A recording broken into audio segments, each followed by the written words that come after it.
Hi everybody, I'm Jack and this is Raw Tropical Living. Thanks for joining me today.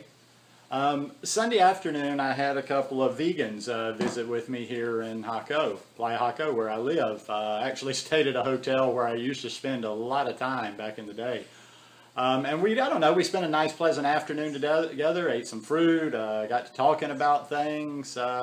Before you knew it, literally, I don't generally spend that much time around people, but we were together from about noon to probably the time I got home. It was about 7 or so, and I really enjoyed it. When I get conversation with enjoyable, intelligent people, I realize that I do actually like human contact, and I like interacting with people. I just don't have that much in my life. But anyway, we got talking. They're from Maine. And we just got talking about, we talked about a lot of different things pertaining to the vegan lifestyle over the course of the afternoon. And, we got talking, like one of the ladies, the lady that I had been in contact with through social media, had actually been down here for a retreat. And so being from Maine and having come down here and spent, a week or so to do a retreat and being down in this climate, we just got talking about how and I was reflecting some of my past experiences even before I'd been on this lifestyle, and we just got thinking about how it is just natural here in the tropics. People get into the whole thing about us, our ancestors, and we're made for the tropics, and a lot of the fruitarians will talk about how we're supposed to be in the tropics, and the raw vegans and whatever, but I don't think you really appreciate that unless you have tried doing that lifestyle outside of the tropics and tried doing that lifestyle in the tropics.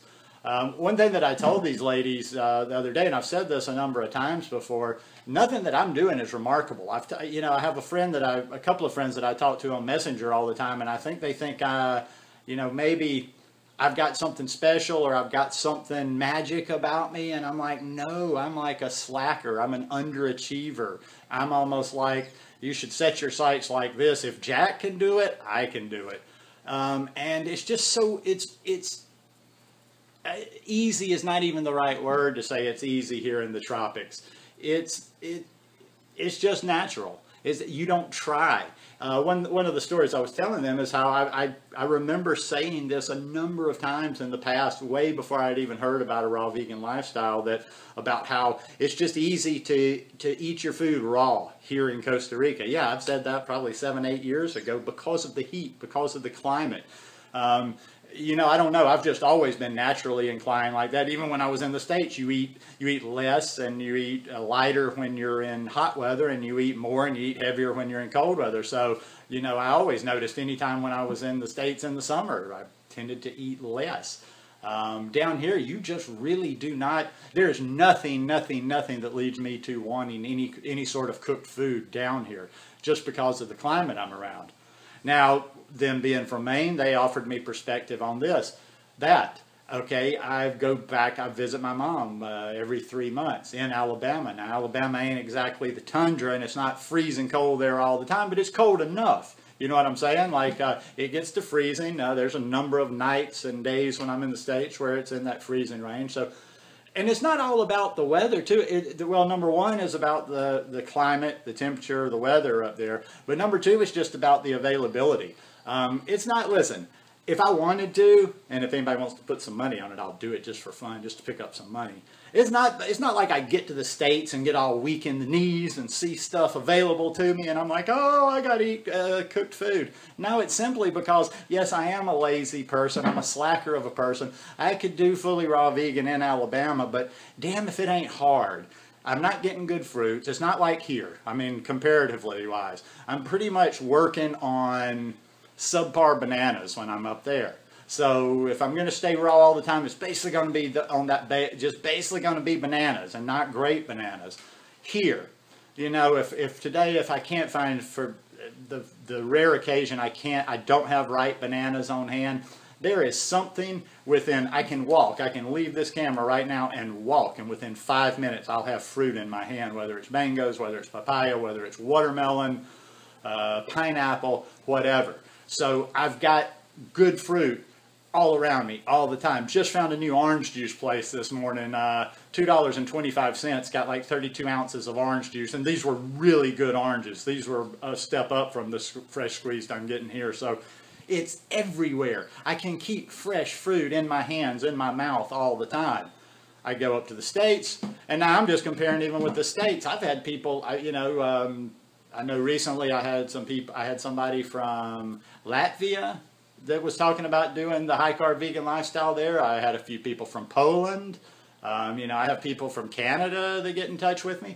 Now, the one thing, what people are going to say, they're going to point out all the people that are doing the raw vegan lifestyle in these other climates. I'm not saying it can't be done, but I'm going more towards the reality of how many people are actually thriving on it. It's kind of a fight. That's what I see mostly. If I'm wrong, you tell me. But I see most people that are in that are not in areas that are conducive to the raw vegan lifestyle. It's like a fight, a struggle going on within them. They, on the one hand, they want to be that raw vegan. They believe in the raw vegan lifestyle, as do I, but they're just not in the ideal place for it, and sometimes people won't accept that. Here's just something to think about that I don't get. Now, every time, you come up with, and some people get real, I've seen videos about other people that live in the tropics, and y'all don't like us people that live in the tropics for some reason, even though I'm not living rich. So people get like, well, we can't all move to the tropics. I'm like, fair enough. Not everybody can or wants to move to the tropics, but I guess the one that I don't get are the ones that are the hardcore, that label themselves fruitarians, hardcore raw vegans, hardcore natural hygienists, that live in a place that's not conducive to that lifestyle, and don't even kind of have future aspirations, almost like, hey, I'd like to get to there, or that's my eventual goal to get to where the eating is good. Listen, I can only go by my situation, and yes, I did come to a raw vegan lifestyle while I was living in Costa Rica, but I'm thinking if I'm living somewhere up in North America and I came to this lifestyle, might not be something I could do then. I might have kids or whatever, but it would at least be a future goal in my head to be like, okay, I'm sold on this lifestyle. I'm getting close. My plans are to get me closer to the tropics, closer to the subtropics. I wrote a few notes down here, and this is a funny one. I grew up playing golf as a kid, so I don't know how much you know about golf, how much you'll know about analogies. It's kind of like a championship golf course versus just your old crappy home golf course.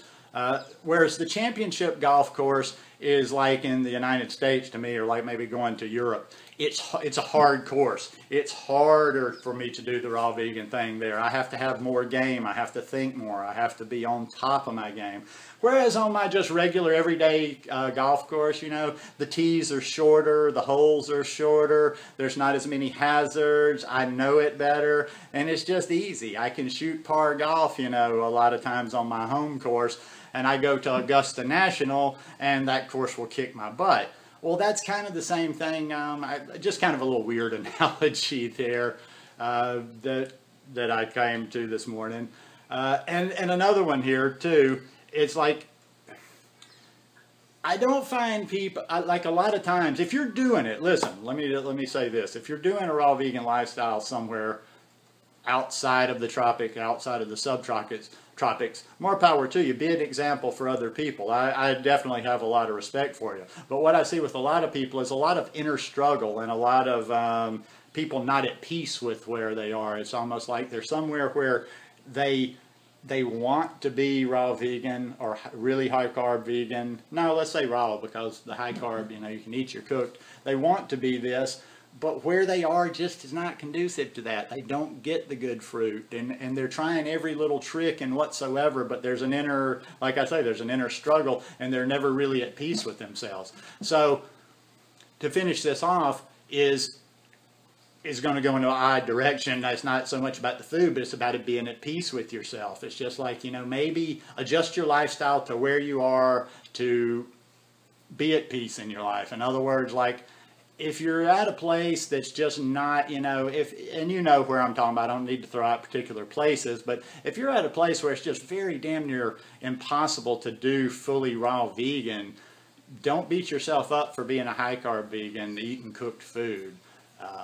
And if you know what, and anything you doubt me about this stuff about the tropics, or like I've actually talked to, I've joked with a few friends of mine before that do the vegan thing, but they couldn't do the raw. I said, I'll tell you what, you're saying you can't. Come down here. You tell me you can't lose weight. Come down here. I want to see it. I want to see it in this climate. You say you can't be raw. Come down here. You will see, how the difference is when you're in that place where our body, I don't know. I just feel like I'm at home when I'm here in the tropics. Just one little last thing. I get people all the time, especially, oh, and by the way, my roommate's plans changed. It's not a bad thing, but they're going back to the States at the end of April for actually some happy plans, some plans that have changed in their life. So the house is going to be available again towards the end of April, the beginning of May. Every time I say that or I talk about Costa Rica, and I just want to leave this with you, people say, oh, I'd love to do that one day, or oh, I dream of doing something like that. And not everybody, hey, I don't have the money. I love living here, but I haven't been on vacation to go like on a vacation in years. So I don't have the budget for that. So I understand when people don't. But if you do, most people do go on some vacation during the year, or I remember from back home, whether it's a short one or whatever. Even if you had to save up, okay, you may not move to the tropics, but what if you could come do a 2-week, a 4-week vacation or something that's almost like a real transition to really let the lifestyle take. I don't know, I'm just getting at something like here, like even though you would have to go back home and deal with your challenges, who knows, maybe even if you could for 2 weeks, for a month, if you could be in a place where it was very easy to do this lifestyle, might be a game changer for you, even though you would have to go back and learn how to do it, you'd still have to learn how to do it back home. Just might give you a little bit of inspiration to actually see how natural this lifestyle is when you're in the natural environment for it, and when you have the rich, sugar-filled fruit every day. Anyhow, just some rambling thoughts on that. Do with it what you will, but if you like it, give me a thumbs up. I hope you'll subscribe to the channel, and hope you're having a good week. See you guys tomorrow. Peace.